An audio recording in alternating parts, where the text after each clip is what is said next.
It's not like God's going, well, I can't do anything until they get there, so I'll just wait on them. No. God's there. God is with people who are hurting. God's with people who are in poverty. God is with people who are in slavery, and God is waiting on us to get there, to join him in that mission of abundance. And so I think a good question for all of us to think about is, what do you have? The boy in the story, he had some food. He had 5 barley loaves and 2 fish. Anybody bring that with them this morning? No, I didn't think so. But every single person in this room has something. You have something that God can use. And God is there waiting on you to show up with it, to use it. Even things that you wouldn't think or expect that God can use them. Any gift or talent that you've got, God can use that. Any passion that you have, God can use that. Anger, if there are things that make you angry and you're really good at getting mad, God can use that. God can use that anger. If you're a jerk, go be a jerk to the devil or something. God can use anything that you have. No, seriously, don't give me that look. I'm serious. You can be a jerk to the devil and God can use that. What? Somebody said something about God. What was that? Never mind. Okay. Anything that you have, if you'll be willing to show up and just give it to God, even if you think it's small, even if you think it's insignificant, this passage takes away all your excuses. So we've been talking about justice. We're going to watch this video from the International Justice Mission. It's in the series of videos that we've been watching here on Sunday mornings. And in this video, there are several examples of some different things that God can use, different talents, different abilities, different careers that God can use in the fight for justice. So let's check this out. So they listed off a ton of different types of people and types of different careers and things like that that they need to help with situations like this. And a lot of times we get stuck in this mindset that the only people who can do the work of God are like pastors. And honestly, I think God would prefer people like me to shut up more often and get out of the way and let people like you actually do the work of God and for me to stop yapping. So I'm going to ask Mr. Doug Johnston.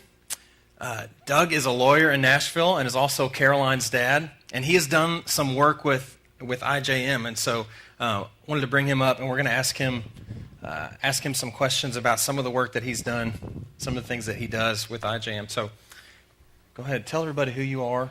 I already told them who you are, but just repeat it. Do it again. My name is Doug Johnston. I'm a trial lawyer, and what that means is that my job is to represent people who have been injured because of someone else, and we go to court and try to seek some measure of justice for those people who've been injured. How did you first hear about IJM, and why did you get involved with that? I got a letter of solicitation from a lawyer friend of mine shortly after 9/11.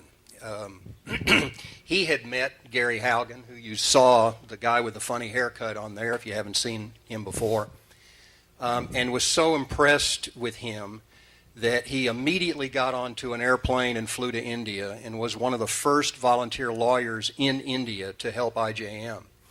He came back and was so inspired he wanted to bring Gary to Nashville. And so he sent letters to probably 1,000 lawyers inviting them there. Now, most of us get tons of these solicitations all the time, and I'm kind of a weenie.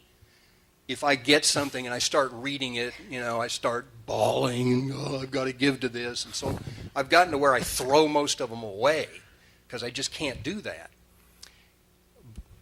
Because this was from a friend of mine, I didn't throw it away. I called him up and I said, what about this? He said, you come and listen to Gary Haugen talk.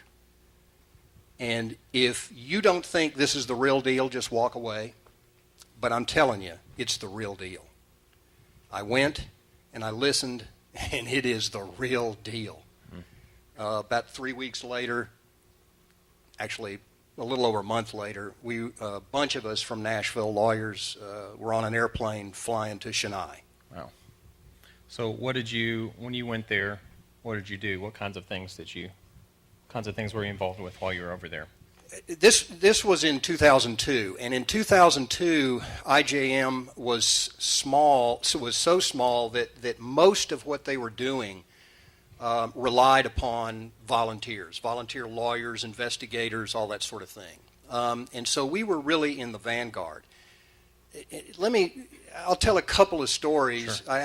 I had a couple of others in my mind, but having seen this film just a minute ago, that's a really powerful film. I had not seen that one before. You saw the pictures of the red light district in Mumbai. When we flew into Mumbai first, and then we were going to catch a plane from Mumbai to Chennai, which is on the opposite coast. But we had 4 or 5 hours in between flights. Bob, the guy with the mustache in the film, who was the investigator, met us there at the airport.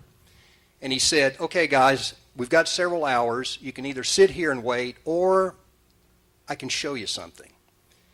He said, "We're just beginning to look into prostitution, forced prostitution, right here in Mumbai. We can go down and take a look if you want." Well, all of us, we're excited. We're ready. We are ready to go do something. So we all went downstairs, and Bob commandeered like 3 cabs to put us all in. These cabs are little bitty cars, little tiny.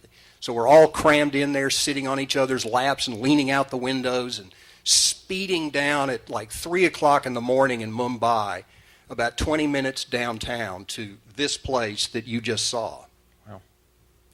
What you didn't see on the film is this. All the way from the airport to this place, it's dead. It's nighttime. People are asleep. There's nobody on the streets. We get down to this place, and it is as if it were noontime. There are people everywhere, cars driving around the circle. There's even a traffic cop in the middle. A traffic cop.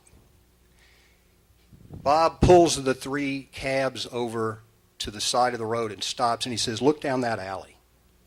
And we look down the alley, and it's all dark, but you can see doors open and just shadows inside the doors. And he said, behind those doors are girls who are slaves to prostitution.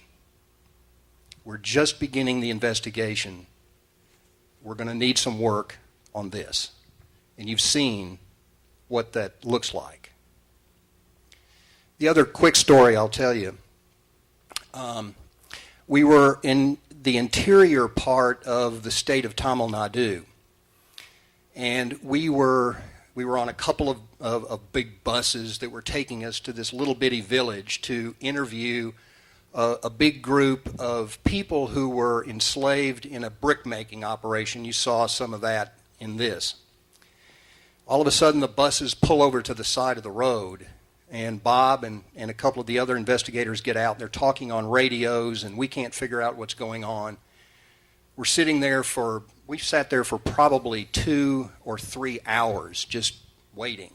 And finally, they came back on and they said, "Here's the problem. The village we were going to, where we were going to interview these people, is where a lot of them lived. And a local Christian minister had volunteered the use of his church. But the slave holders had found out about this. And they had threatened that anybody who talked to us would be whatever. And so we were trying to make alternative arrangements. We didn't know how many people were going to show up. We didn't know where else we could go. And Bob and the investigators and the other leaders of our group were trying to make alternative arrangements. We ended up going to another small village not too far away. We had no idea how many people were going to show up because of this. One of the ministers had loaned us his house, and then another member of his congregation had loaned him their house. We show up, there were probably at least 100 people there, which goes to show you exactly what you were saying earlier. God was there. God was already there. And it wasn't, we were not the ones that were showing courage by showing up and interviewing and documenting what was going on. The slaves were the one with the guts. They were the ones that faced beatings or worse.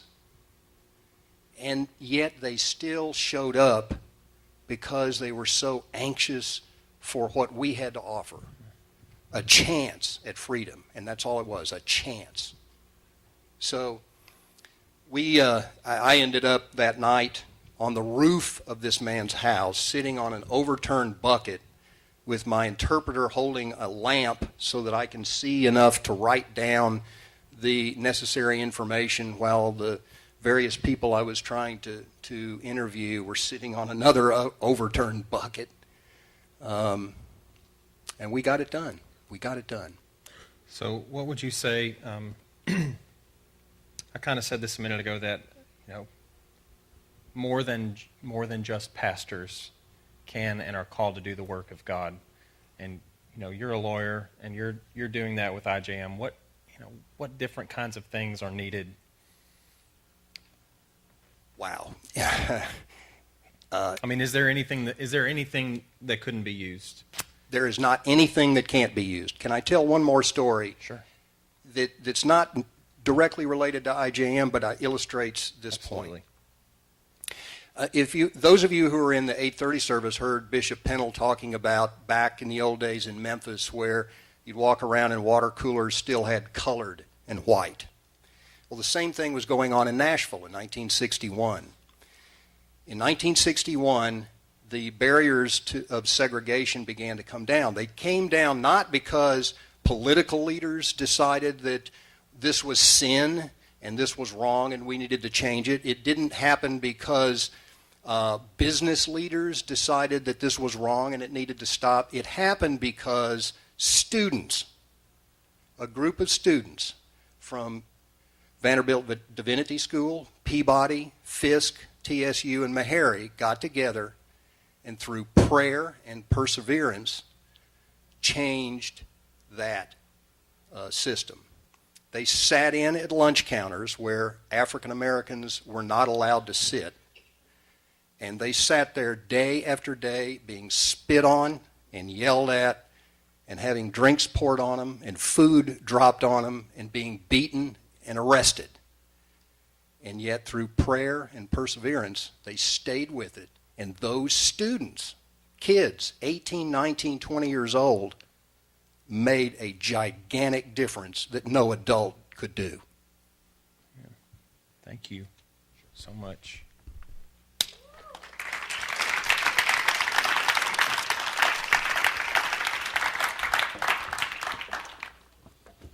All right, we're going to do a couple things real quick to close out. Kendall, do you have anything to say about Rock the Chains? Come on. Okay. Hi, I'm Kendall. Hey, Kendall. Hey. Okay, so I guess as of yesterday, Rock the Chains is in 2 weeks. It's on April 9th. So I guess what news we have, next Sunday we'll start selling bumper stickers that are kind of can like work as window stickers too. They're like removable to sell, so you guys can put those on your car to advertise for Rock the Chains just around town. And then also, I think it'd be awesome if pretty much a lot of you have Facebook, so if you could just go to the Facebook page and invite your friends, just so we can reach more people that way. And if you want to make the flyer your profile picture, do something, just help get the word out about Rock the Chains and try to invite all your friends. Awesome. We right now have twice as many bands signed up as we've ever had before. And I know a lot of you guys have been working really hard on that. We'd love to have twice as many people here as we've ever had before and raise twice as much money, but it's going to take everybody doing that, going to your Facebook page, inviting people, talking about it, helping sell tickets, buying tickets yourself to be here. So, awesome. Thank you.